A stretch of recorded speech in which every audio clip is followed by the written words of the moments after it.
কিন্তু আমরা জানতে চাই এই ফান্ডটা তারা কোথায় থেকে সংগ্রহ করবে, দলীয় ফান্ড থেকে দিবে না রাষ্ট্রীয় কোষাগার থেকে দিবে। যদি রাষ্ট্রীয় কোষাগার থেকে দেয় তাহলে তো এটা তাদের বলার বা এটা নিয়ে তাদের ক্রেডিট নেওয়ার কিছু নেই, রাষ্ট্রের টাকা রাষ্ট্রের জনগণের কিছু নেই।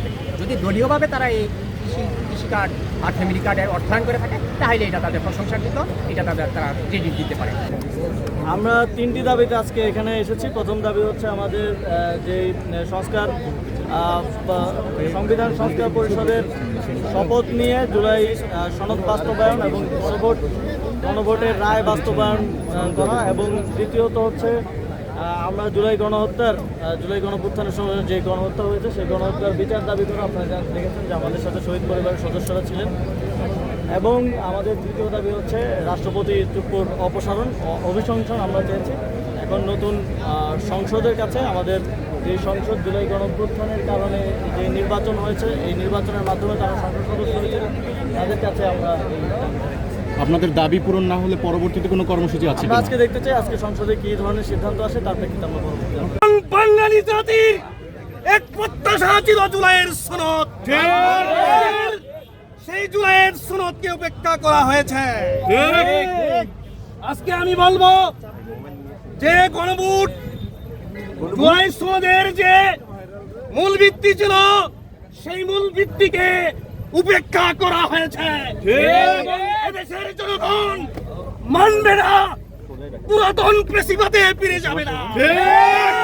আমরা কি ইন্ডিয়ার দাসত্ব স্বীকার করব না?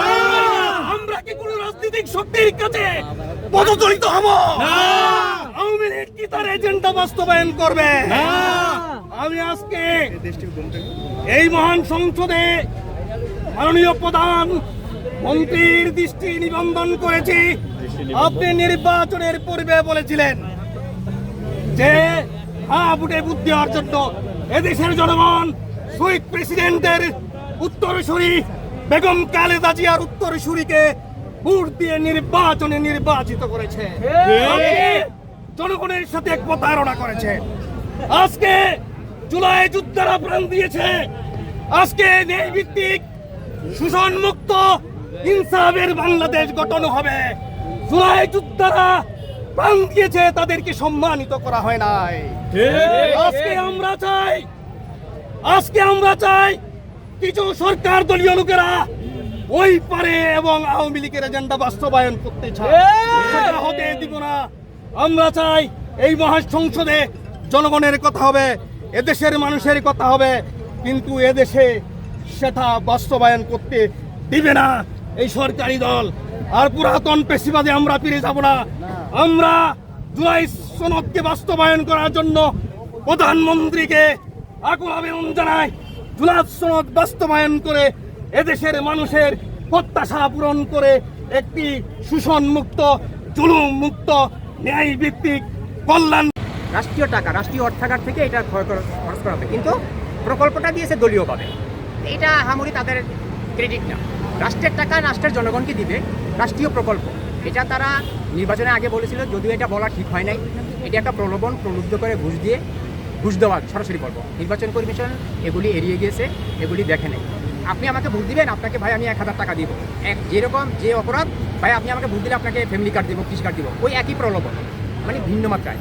তো ওনারা যে কাজটা করতেছে এটা তো রাষ্ট্রীয় কাজ, রাষ্ট্রীয় প্রকল্প, রাষ্ট্রের জনগণ রাষ্ট্রের জনগণ, এটা ওনার কিন্তু প্রকল্পটা রাষ্ট্রীয়, কিন্তু ওনারা দলীয়ভাবে এটা চালিয়ে দিচ্ছেন।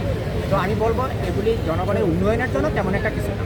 আমি বলবো জনগণের উন্নয়নের জন্য কাজ করতে হলে গণতন্ত্রের আগে প্রতিষ্ঠা করতে হবে, ঋণ খেলাপিদের আগে আইনের আওতায় আনতে হবে, দুর্নীতি কমাতে হবে, মানুষের ভোটাধিকার নিশ্চিত করতে হবে, মানুষের মৌলিক অধিকারগুলো শিক্ষা, স্বাস্থ্য, বস্ত্র, বাসস্থান, চিকিৎসা এগুলি নিশ্চিত করতে হবে। এই প্রকল্প নিয়ে এগিয়ে যেতে হবে। এখন তারা ভোটের আগে যে কাজটা করেছে, ওয়াদা দিয়েছিল এইগুলি দিবে, সেগুলি জন্য এখন কাজ করতেছে। কিন্তু আমরা জানতে চাই এই ফান্ডটা তারা কোথায় থেকে সংগ্রহ করবে, দলীয় ফান্ড থেকে দিবে না রাষ্ট্রীয় কোষাগার থেকে দিবে। যদি রাষ্ট্রীয় কোষাগার থেকে দেয় তাহলে তো এটা তাদের বলার বা এটা নিয়ে তাদের ক্রেডিট নেওয়ার কিছু নেই, রাষ্ট্রের টাকা রাষ্ট্রের জনগণের কিছু নেই। যদি দলীয়ভাবে তারা এই কৃষি কার্ড আর ফ্যামিলি কার্ডের অর্থায়ন করে থাকে তাহলে এটা তাদের প্রশংসার দিত, এটা তারা ক্রেডিট দিতে পারে। স্বরাষ্ট্রমন্ত্রীর বক্তব্যে আপনার আসলে কি বলতে না, চান? এটা তো উনি যেভাবে বলেন যে এটা পিক অ্যান্ড চুজ, যেটা ভালো লাগে সেটা পিক করব, যেটা ভালো লাগে না যেটা ওনাদের স্বার্থের বিরুদ্ধে সেটাকে বাদ দেবো, এরকম কোনো সুযোগ নেই। গণ অভ্যুত্থান ঘটেছে, গণভোট হয়েছে, গণভোটে জনগণ যেগুলো রায় দিয়েছে সেগুলো আউটরাইট বাস্তবায়ন করতে হবে। এখানে আপনার পছন্দ অপছন্দের কোনো আর গুরুত্ব নাই, জনগণ রায় দিয়ে দিয়েছে। ফলে এটা কোনটা তাদের স্বার্থের পক্ষে কোনটা স্বার্থের বিরুদ্ধে এভাবে করে আমি কিছু বাস্তবায়ন করব কিছু করব না, এইটা আমরা মনে করি যে গণভোটকে অগ্রাহ্য করা। ফলে আমরা বলবো যে গণভোটকে অ্যাজ ইট ইজ বাস্তবায়ন করতে হবে দ্রুততম সময়ের মধ্যে, এবং সেটার উপায় হচ্ছে সংবিধান সংস্কার পরিষদের শপথ নেওয়া। অনেক প্রত্যাশা আছে তাদের প্রতি।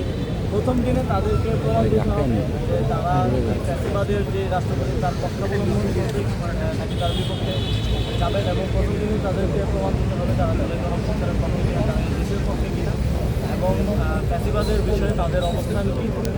এবং আমরা আশা করি যে তারা জনগণের পক্ষে অবস্থান নেবেন, এটা আমাদের প্রত্যাশা। আজকে এখানে আমাদের শহীদ পরিবারের সম্মানিত সদস্যবৃন্দ আছেন, আমাদের আহত জুলাই গণঅভ্যুত্থানের আহত ভাইরা আছেন। জাতীয় নাগরিক পার্টির প্রতিনিধি হিসেবে, জনগণের প্রতিনিধি হিসেবে এসেছি বাংলাদেশের জনগণের কথাগুলো বলার জন্য।